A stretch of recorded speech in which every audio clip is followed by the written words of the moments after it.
क्या कुछ कहा है और क्या कहना चाहिए? SIR एक भारतीय निर्वाचन आयोग की एक कार्रवाई है, लेकिन जिस तरीके से पीछे राज्यों में SIR की कार्रवाई रही है, उसके बाद आज हर नागरिक के मन में एक संदेह है। राजनीतिक दलों में, राजनीतिक कार्यकर्ताओं में एक संदेह है कि SIR का उपयोग निर्वाचन आयोग साथ मिलके वोट काटने पे ज़्यादा, वंचित करने में, लोगों को गुमराह करने में और लोगों को उनका जो मत का अधिकार जो संविधान ने दिया है उससे महरूम रखने का कार्य करती है। इसलिए एक जागरूकता शिविर और अपने BLA 2 जो हमने अपॉइंट किए हैं, जो हर बूथ पे कांग्रेस पार्टी की तरफ से उसका निगरानी करेंगे, BLO के साथ मिलके वोट बनवाने का, कटवाने का जो है उसका काम करेंगे। और उसके लिए आज सब लोगों की जिम्मेदारी दी, इसके साथ साथ कार्यकर्ताओं की भी जिम्मेदारी दी गई है कि वो भी मिलके अपने साथी BLA 2 के साथ मिलके, BLA 1 के साथ मिलके जो है मत के अधिकार को, किसी जायज़ वोट को कटने ना दें और किसी नाजायज़ वोट को बनने ना दें। इस संदेश से आज ये बैठक बुलाई गई। सर, कहाँ ये बैठक होगी जिले में? ये पूरे हरियाणा में चल रही है।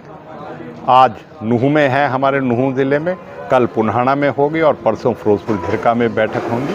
और इसी तरीके से पूरे हरियाणा में कांग्रेस पार्टी के जिनको जिम्मेदारी है वो इस तरह की बैठकें करके अपने कार्यकर्ताओं को और वो जो मतदाताओं को जागरूक करने का कार्य कर रहे हैं। कहना कहीं SIR को लेकर मनमानी कर रही है सरकार? SIR को लेकर मनमानी कर रही है सरकार कहीं? बिल्कुल इस चीज़ का मनमानी कर रही है। SIR एक पहले भी प्रक्रिया होती आई थी, लेकिन इस तरीके से SIR में वोटों को जो है लाखों करोड़ों वोटरों को बिहार में, कल बंगाल में, महाराष्ट्र में आपके सामने जहाँ भी हाल में चुनाव हुए वहाँ कटने का हुआ। और जब जुड़वाने की बात करी गई तो सुप्रीम कोर्ट तक भी हुई, जहाँ सुप्रीम कोर्ट तक भी उन जायज़ वोटरों को माना गया, लेकिन वो अपना मत का अधिकार नहीं कर सके। और इसी बेईमानी की वजह से बंगाल में BJP ने सरकार चोरी कर ली।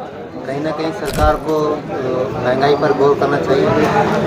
तो कांग्रेस पार्टी इसके लिए पूरा संघर्ष करेगी। महंगाई है, युवाओं के साथ हक तलफी है, उनके जिस तरीके से बेरोज़गारी बढ़ रही है, उनके जो नीट का पेपर है उसमें धांधलेबाजी, पेपर लीक है, लेकिन जो है धर्मेंद्र प्रधान जो मंत्री हैं उनके इस्तीफे की मांग हो रही है, लेकिन वो नहीं दे रहे, कुर्सी पे चिपके बैठे हैं। आर्थिक संकट है और संवैधानिक संस्थाओं को जिस तरीके से अपने कब्ज़े में लेके BJP जो है सत्ता में बने रहना चाहती है। और जो निर्वाचन आयोग भी आज के दिन उसकी कठपुतली जैसे बन गया है।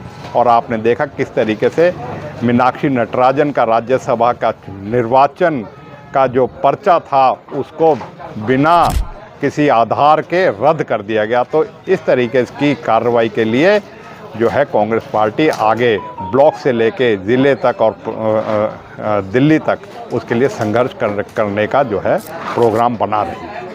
बुलडोजर की बात करें, फरीदाबाद की या फिर सोना की, क्या कहना चाहिए? ये तो आज के दिन नया है।